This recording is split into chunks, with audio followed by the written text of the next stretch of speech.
শ্রেষ্ঠত্ব বোঝাতে গিয়ে তৃতীয় শ্লোকে বলছেন এই গ্রন্থের শ্রেষ্ঠত্বটা কি? নিগম কল্পতরো গলিতম ফলম শুক মুখাদ অমৃত দ্রব্য সমयुतम পীবত ভাগবতম রসমালয়ম মুহু অহো রসিকা ভুবি ভাবুকাঃ।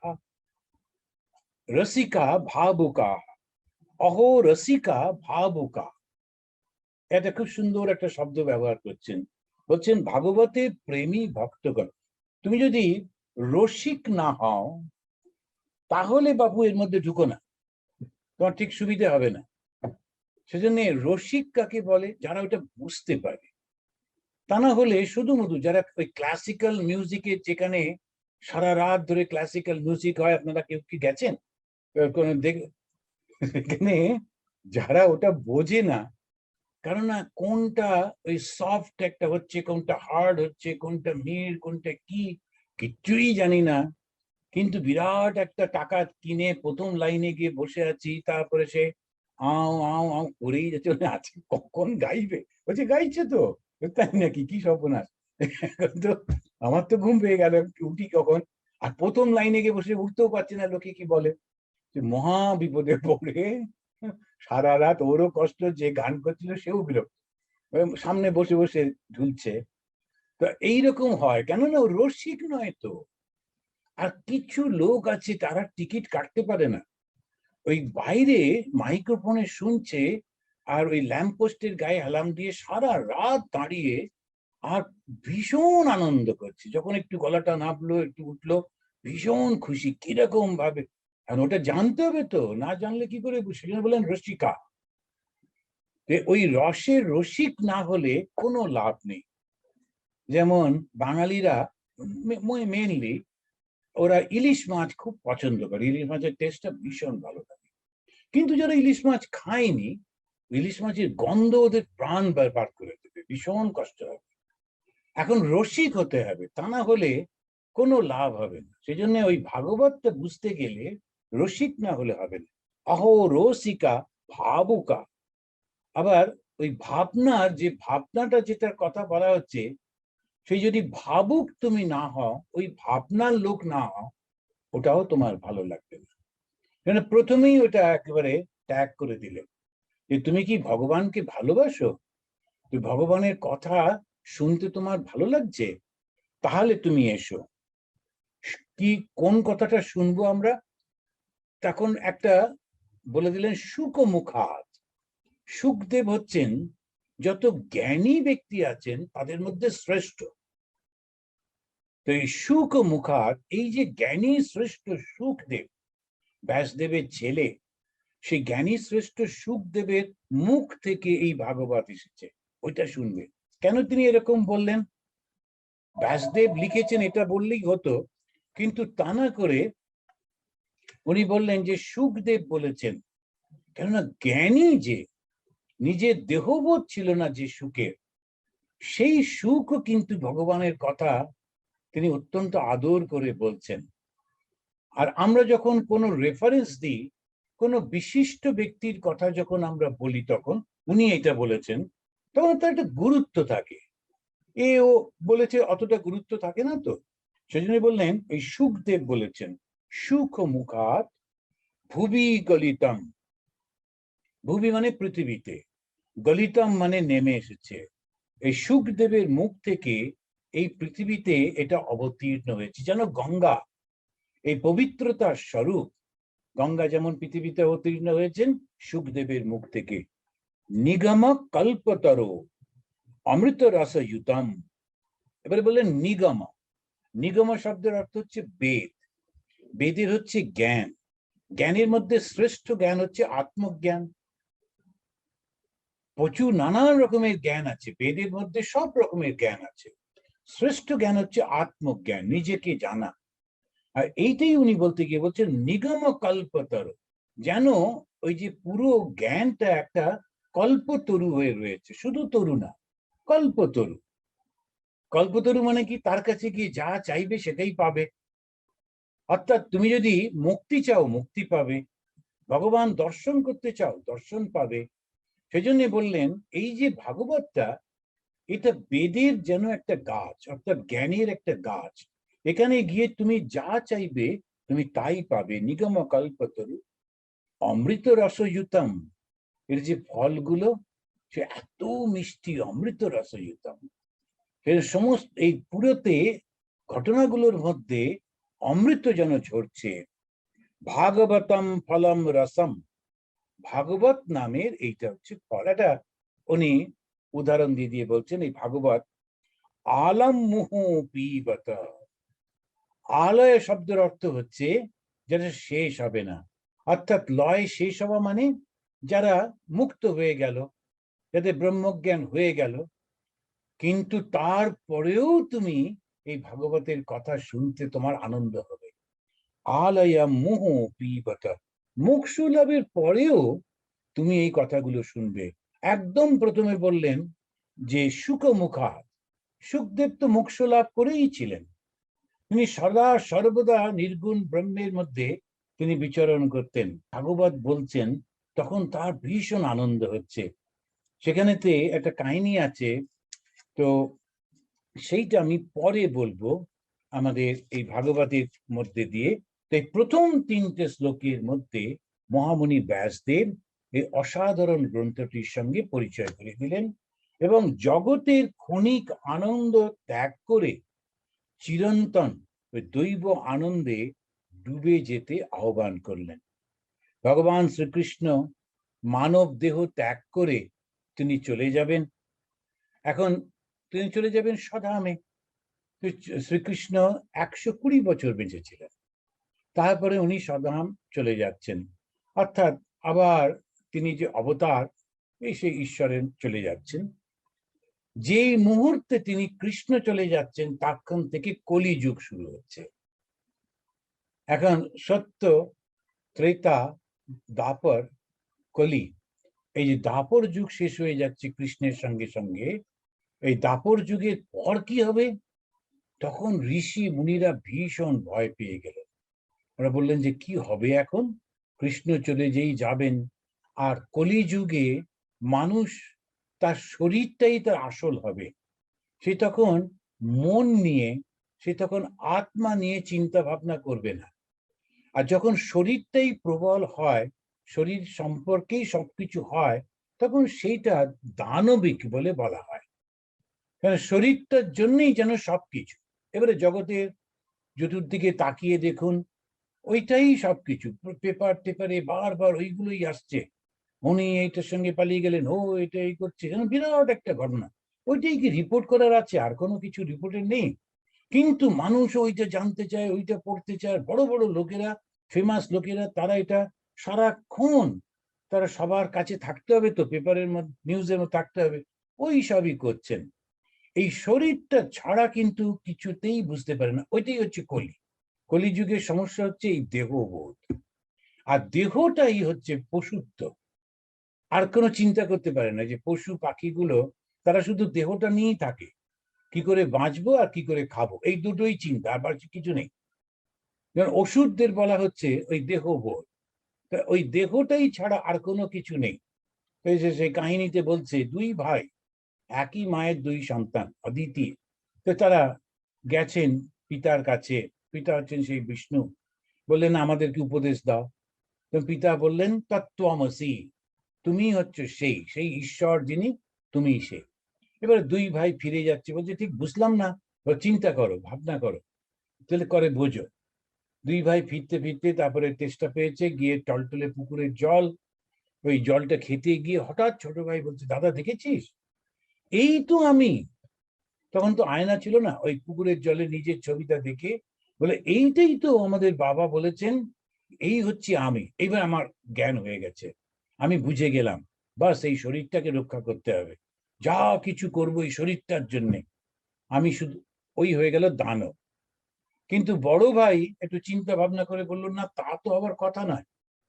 আবার ফিরে গেল, গিয়ে বললো, আচ্ছা ও তো বলছে শরীরটা, কিন্তু শরীর তো চিরদিন থাকে না, আর আমরা যার সন্ধান করছি সে তো চিরদিন থাকে, তাহলে কি হবে? তিনি বলেন, তুমি অনেকটা এগিয়েছো, আরো চিন্তা ভাবনা করো। ওই চিন্তা করতে করতে করতেও আত্মজ্ঞান লাভ করলো। বড় ভাই হলো দেবতা, ছোট ভাই হলো দানব। শুধু চিন্তা আর পার্থক্য, আর কোনো কিছু নেই। সেই জন্যে ওই রামচন্দ্রকে বোঝাতে গিয়ে তিনি বশিষ্ঠ মুনি বলছেন, এই চিন্তাটাই আমাদেরকে দেবতা বানায়, এই চিন্তাই আমাদের দানব বানায়। তো এই সত্য যুগ, ত্রেতা যুগ, দ্বাপর যুগ মানে কি? এক এক ধরনের চিন্তা। এই চিন্তাটা যখন শেষ হয়ে যাচ্ছে, যখন কৃষ্ণের নিজের বংশ যেটা যাদব কুল, তারা অহংকারে মত্ত হয়ে গেছে, তার নিজের ছেলে সে পর্যন্ত নানান রকম করছে। তো ওই রকম অবস্থায় কৃষ্ণ বললেন, আমি আর থাকবো না, আমার শেষ হয়ে গেছে। ঋষিরা বললেন, তাহলে আমরা কি করব? আপনি চলে গেলে তাহলে তো আর ধর্ম থাকবে না। তখন উনি বললেন, তোমরা বরং নৈমিষারণ্যে চলে যাও। এই নৈমিষারণ্যে সমস্ত ঘটনাগুলো ঘটতে থাকবে।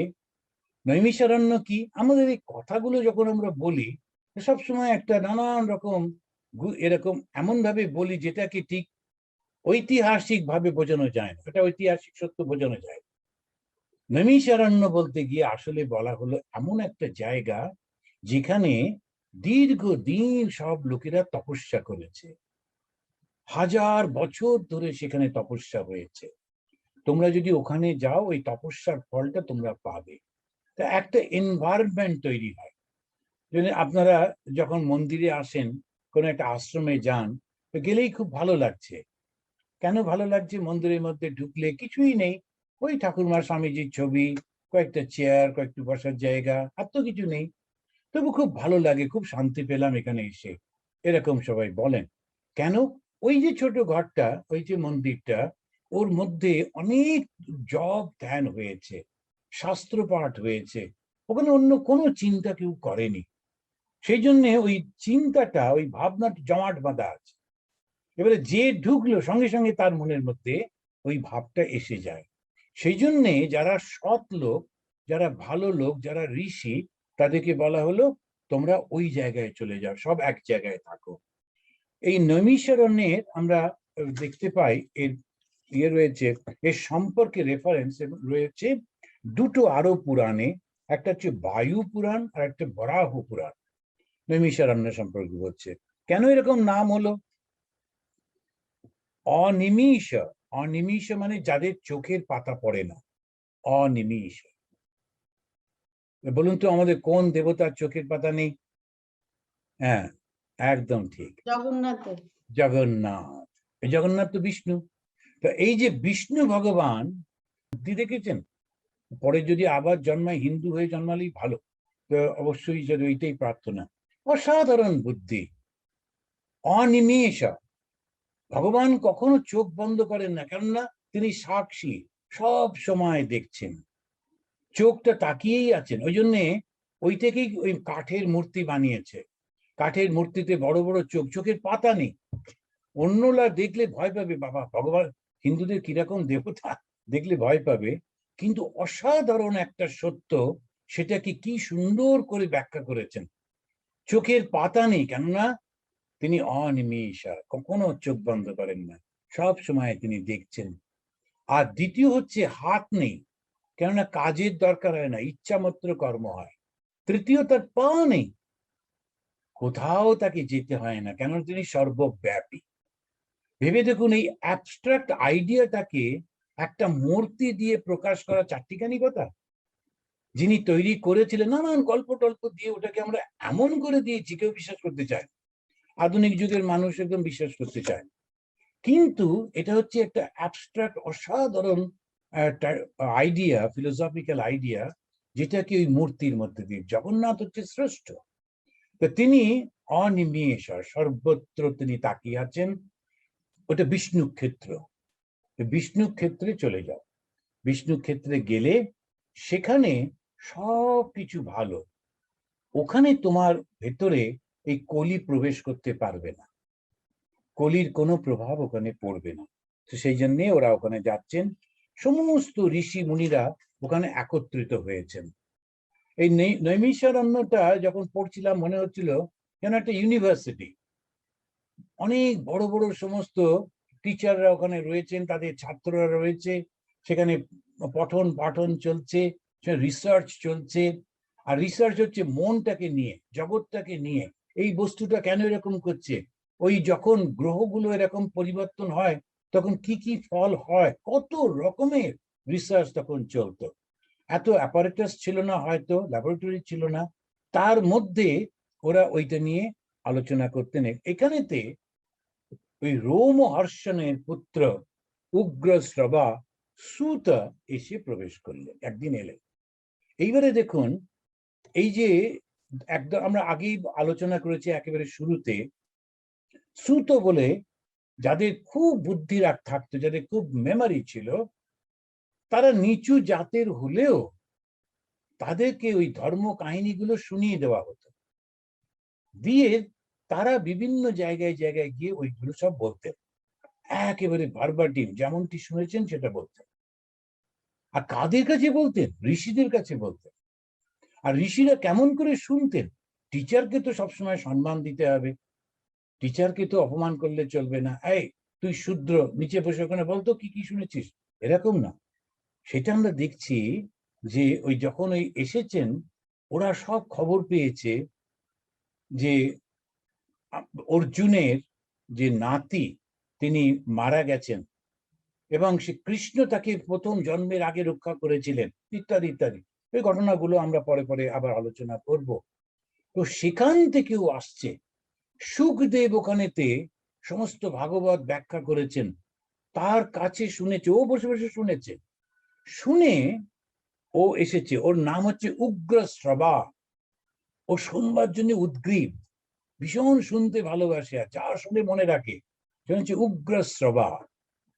তো সে এসেছে, ঋষিরা ওকে খুব যত্ন করে বসিয়ে তাকে আদর করে একটা আসন পেতে দিয়েছিল উঁচু জায়গায়, নিচেরা সবাই নিচে বসেছেন, তারপরে তাকে খেতে টেতে দিয়েছেন, তারপরে বলছেন যে তুমি আমাদেরকে একটু গল্প শোনাও, কেমন কি হলো।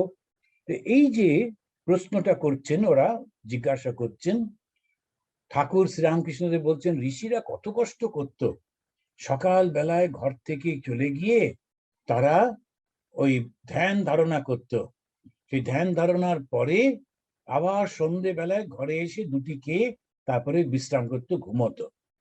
কি ধ্যান ধারণা করতো? রিসার্চ করতো, এই পৃথিবীর জগতে নানান বিষয় নিয়ে রিসার্চ করছে, যে তিনটে মাত্র জায়গা থেকে আমাদের কষ্টটা আসে, ওরা রিসার্চ করেই তো বার করেছে। পাঁচটা মাত্র জিনিস দিয়ে সমস্ত জগৎ তৈরি হয়েছে, রিসার্চ করেই তো বার করেছে। ক্ষিতি, অপ, তেজ, মরুদ, বোম, এই তো পাঁচটা মাত্র ইনগ্রিডিয়েন্ট, এটা দিয়ে পুরো জগৎ সৃষ্টি হয়েছে। ভেবে দেখুন, এটা কি চারটিখানি কথা? সাধারণ কথা, আজকে আমরা জাস্ট এমনি বলে দিচ্ছি, কিন্তু যখন বার করছিল, এই জ্ঞানটাই হচ্ছে। সেই জন্যে গুরুকে যিনি জ্ঞান দান করেন, ওরা এসেছে যখন, এই সনাতন ভারতের সংস্কৃতিকে দেখুন।